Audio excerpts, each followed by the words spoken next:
रमता राम जपो रे प्राणी, अब तो सुन ले राम कहानी।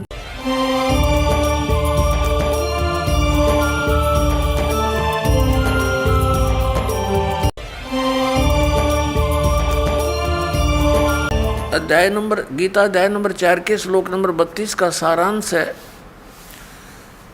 कि गीता ज्ञानदाता कह रहा है कि एक सच्चिदानंद घन ब्रह्म की वाणी में, जो उस सच्चिदानंद घन ब्रह्म ने यानी परम अक्षर ब्रह्म ने, पूर्ण परमात्मा ने आकर अपने मुख कमल से जो ज्ञान दिया है, वो वाणी मुखे माने मुख कमल से उच्चरित वाणी में, मुख से बोले गए उस ज्ञान में वो विस्तार के साथ कहा गया। और उसको जानने के बाद फिर पूर्ण रूप से सभी प्रकार से तो सब कर्मों से मुक्त हो जाएगा। अपनात्माओं, ये तत्व ज्ञान है जो सच्चिदानंद घन ब्रह्म की वाणी है। ये सूक्ष्म वेद है, 5वां वेद है, और जिसके विषय में गीता ज्ञान दाता अनभिज्ञ है, कहते उसकी वो जानकारी तो कोई उसका रिप्रेजेंटेटिव सच्चिदानंद घन ब्रह्म का जो दास होगा, उससे परिचित जो संत होगा, वो बतावेगा। उसके लिए चौथे अध्याय के 34वें श्लोक में कहा कि उस तत्व ज्ञान को जो सच्चिदानंद घन ब्रह्म की वाणी में है, जिसको परमात्मा ने, सच्चिदानंद घन ब्रह्म ने, परम अक्षर ब्रह्म ने, सतपुरुष ने स्वयं आकर के बोला है, वो तत्व ज्ञान है। उस ज्ञान को तू तत्वदर्शी संतों के पास जाकर समझ। ये देखिएगा चौथे अध्याय का 34वां श्लोक। उस ज्ञान को जो सच्चिदानंद घन ब्रह्म ने स्वयं आकर के बोला है, उस ज्ञान को, उस तत्व ज्ञान को तू तत्वदर्शी ज्ञानियों के पास जाकर समझ। उनको भली भांति दंडवत प्रणाम करने से, उनकी सेवा करने से और कपट छोड़कर सरलता पूर्वक प्रसन्न करने से वे परमात्म तत्व को भली भांति जानने वाले ज्ञानी महात्मा तुझे तत्व ज्ञान का उपदेश करेंगे। अपने आत्माओं, कितना कंसेप्ट क्लियर कर दिया। गीता ज्ञान दाता अपने से अन्य कोई परम अक्षर ब्रह्म के विषय में कह रहा है कि वो सच्चिदानंद घन ब्रह्म आकर के अपने मुख कमल से ज्ञान देता है, और वो तत्व ज्ञान है। उस तत्व ज्ञान को तू तत्वदर्शी संतों के पास जाकर समझ। उनको दंडवत प्रणाम करने से, विनम्र भाव से प्रसन्न करने से वो तत्वदर्शी संत ज्ञानी महात्मा तुझे उस तत्व ज्ञान का उपदेश करेंगे। इससे सिद्ध है कि गीता ज्ञान दाता उस ज्ञान के विषय में नहीं जानता, नहीं तो ये लिखने और कहने की आवश्यकता ही नहीं थी। ये कह देता कि अगले अध्याय में लिखता हूँ, उसमें पढ़ ले, इतनी सी बात थी। ये नहीं जानता, इसने उस ज्ञान को, 5वें वेद को नष्ट कर दिया था, और उसको प्रदान करने के लिए परमात्मा स्वयं आते हैं। अपने आत्माओं, यहाँ एक कंसेप्ट और क्लियर करेंगे। गीता ज्ञान दाता कहता है, अब उसकी पहचान भी बताता है कि वो तत्वदर्शी संत होगा कैसा। श्रीमद् भगवत गीता अध्याय नंबर 15 के श्लोक नंबर 1 में तत्वदर्शी संत की पहचान बताई है। क्या बताया है कि ये एक संसार रूपी उल्टा लटका हुआ वृक्ष समझो, पूरा विश्व सब ब्रह्मांडों समेत, और जिसकी ऊपर को जड़ है, नीचे को तीनों गुण रूपी शाखा है। श्रीमद् भगवत गीता अध्याय नंबर 15 के श्लोक नंबर 1 से लेकर 4 में ये स्पष्ट किया है। इस उल्टे लटके हुए संसार रूपी वृक्ष की जानकारी दी है। अब आपको ये उल्टा लटका हुआ संसार रूपी वृक्ष दिखाते हैं, फिर आसानी से जो दास सब सदग्रंथों से रूबरू करने जा रहा है, आपको आसानी से समझ जाएंगे। देखिएगा, ये समझो एक संसार रूपी वृक्ष है पूरा।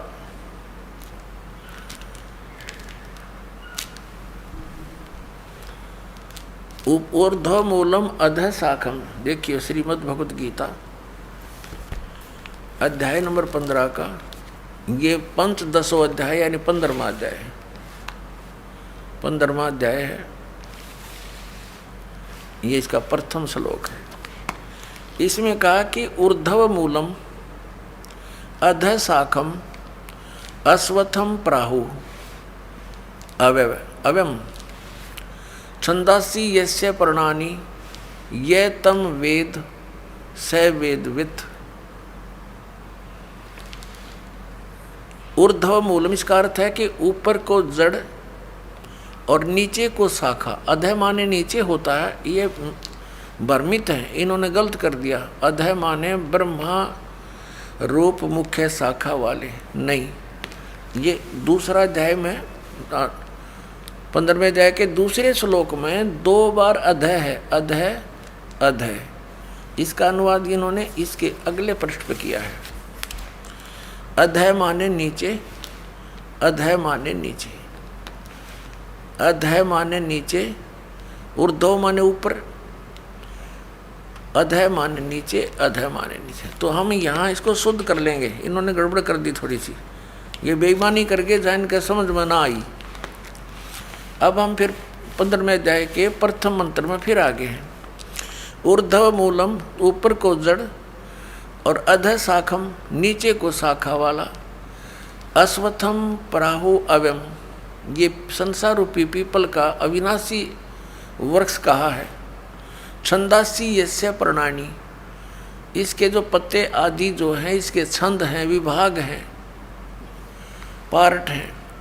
ये तम वेद उन सभी भागों को जो जानता है, तम उन उस अज्ञान अंधकार में छपे हुए उन सब विभागों को जानता है। स वेदवित् वह वेद के तात्पर्य को जानने वाला है, अर्थात वो तत्वदर्शी संत है। ये देखिएगा, आदि पुरुष परमेश्वर रूप मूल वाले, ये भाव कहने का ये है कि ऊपर को जो जड़ है ये वाली, ये ऊपर को जो जड़ है ये तो समझो ऊर्ध्व मूलम तो है आदि पुरुष परमेश्वर यानी परम अक्षर ब्रह्म, ये तो है वो सच्चिदानंद घर ब्रह्म समझो, ये जड़ें तो। और ये तना अक्षर पुरुष, ये परम अक्षर पुरुष, ये तना अक्षर पुरुष। ये देखिएगा, ये पूर्ण ब्रह्म कहो, परमेश्वर कहो, परम अक्षर ब्रह्म कहो या सच्चिदानंद घन ब्रह्म कहो, ये जड़ें हैं। जैसे ये जड़, ओनली जड़, और फिर इसके बाहर जो जमीन से बाहर दिखाई देता है इसको पेड़ बोलते हैं। गीता ज्ञान दाता ने केवल इतना ही कहा कि ऊर्ध्व मूलम ऊपर को जड़ और नीचे को शाखा वाला, ये संसार रूपी पीपल का वृक्ष कहा है। और जो संत इसके सभी छंद यानी विभागों को जानता है, स वेदवित् वो तत्वदर्शी संत है। परमेश्वर कबीर जी ने 600 वर्ष पहले आकर कहा था, तत्वदर्शी संत की भूमिका बताई थी अपने सच्चिदानंद घन ब्रह्म की वाणी में, अपने मुख कमल से बोलकर। वो ऐसी ही लीला करता है, वेद भी प्रमाण देते हैं। 600 वर्ष पहले लगभग परमात्मा ने बताया था कि अक्षर पुरुष एक पेड़ है जो जमीन से बाहर दिखाई देता, उसको वृक्ष बोलते। अक्षर पुरुष एक वृक्ष है और सरपुरुष वा की डार जिसको निरंजन भी कहा, ज्योति निरंजन। और तीनों देवा रजगुण ब्रह्मा सतगुण विष्णु तम गुण शिव जी, तीनों देवा शाखा हैं और पात रूप संसार। अब गीता ज्ञानदाता कहता है कि जो इस संसार रूपी वृक्ष के जो ऊपर को जड़ नीचे को शाखा वाला उल्टा लटका संसार रूपी वृक्ष है, जो इसके सभी छंद यानी सभी विभागों को बता देगा, वो तत्वदर्शी संत है, वो वेद के तात्पर्य को जानने वाला है। अब देखिएगा, परमात्मा ने 600 वर्ष पहले बता दिया था कि अक्षर पुरुष एक पेड़ है, ज्योति निरंजन यानी सरपुरुष वा की डार, और तीनों देवा शाखा हैं, ये पात रूप संसार। अब देखो, परमात्मा ने बताया कबीर अक्षर पुरुष एक पेड़ है, निरंजन वा की डार, इसको सरपुरुष भी कहते हैं ज्योति निरंजन को। और तीनों देवा रजगुण ब्रह्मा सतगुण विष्णु तमगुण शिव जी रूपी शाखा है, ये पात रूप संसार। ये देखिएगा, ये क्योंकि ये जमीन से ये प्रोक्ष है, पूर्ण परमात्मा तो गुप्त है। जमीन में जैसे जड़ प्रोक्ष होती है, जमीन में जैसे जड़ प्रोक्ष होती है। अब ये तना, ये अक्षर पुरुष है। अक्षर पुरुष एक पेड़ है और सर पुरुष वह की डार, ये मोटी डार। सर पुरुष कहो, ज्योति निरंजन कहो, काल ब्रह्म कहो। और तीनों देवा, रजगुण ब्रह्मा, सतगुण विष्णु, तमगुण शिव जी, ये शाखा है। और पातरूप संसार तो सच्चिदानंद घन ब्रह्म की वाणी में ये कंप्लीट ज्ञान लिखा हुआ है। गीता जी के अध्याय नंबर 4 के श्लोक नंबर 32 का ये निष्कर्ष है कि उस सच्चिदानंद घन ब्रह्म की वाणी में सब साधना यानी धार्मिक अनुष्ठानों की जानकारी बहुत विस्तार के साथ और यथार्थता से दे रखी है। उससे पूछो। और तत्वदर्शी संत की पहचान बता दी कि वो तत्वदर्शी संत बताएंगे तो कैसा होगा वो, जो संसार रूपी वृक्ष के सभी विभागों को बता देगा। स वेदवित, वह वेद के तात्पर्य को जानने वाला है, अर्थात वो तत्वदर्शी संत है। देखना, अब हम पढ़ रहे हैं, इन्हीं की वाणी पढ़ेंगे। आदि पुरुष परमेश्वर मूल वाले, अधः शाखम, नीचे को शाखा, ये गलत अनुवाद किया है, बेईमानी कर रखी है। और संसार रूपी पीपल के वृक्ष को अविनाशी कहते हैं। वेद जिसके पत्ते कहे गए, संतों का अर्थ वेद कर दिया। और उस संसार रूप वृक्ष को जो पुरुष मूल सहित जड़ से लेकर और पत्तों तक, ये समझो, मूल सहित तत्व से जानता है, स वेदवित, स वेदवित, वह वेद के तात्पर्य को जानने वाला है। वो तत्वदर्शी संत है, वो वास्तव में ज्ञानी तत्वदर्शी संत। अब इसको थोड़ा सा और आगे पढ़ेंगे। जैसे इस पुस्तक में आगे देखिए, अध्याय नंबर 15 के श्लोक नंबर, अब एक हमने पढ़ लिया, दूसरा देखो। इसमें लिखा है कि उस संसार रूपी वृक्ष की तीनों गुण रूप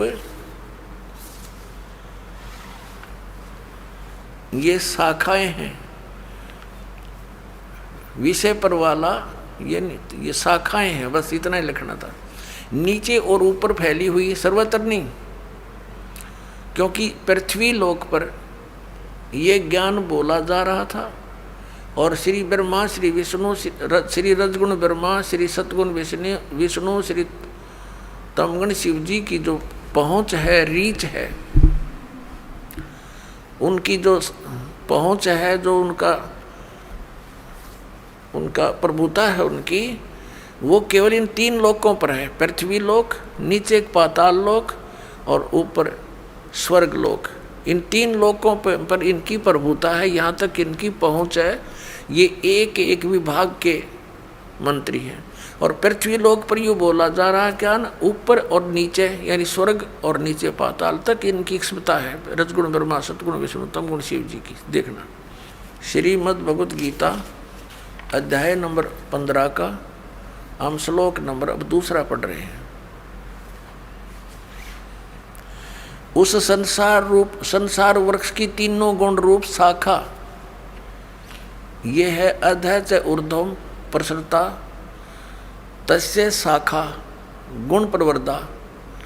अब यहाँ तीनों गुण रूप जल से बढ़ी हुई शाखाएं नहीं है, ये है विषय पर वाला शाखा, विषय विकारों की शाखाएं हैं, ऐसा समझो। इन्हें गलत कर रखा अनुवाद। नीचे और ऊपर, सर्वत्र नहीं, नीचे और ऊपर फैली हुई है। और मनुष्य लोक में, यहाँ पृथ्वी लोक पर कर्मों के अनुसार बांधने वाली, यानी कर्मों के आधार पर ये हमें सुनियोजित रखने वाली भी मुख्य कारण है। मूलानी माने जड़ हैं, ये मुख्य कारण है। नीचे और ऊपर, सभी लोकों में नहीं, केवल नीचे ऊपर फैली हुई।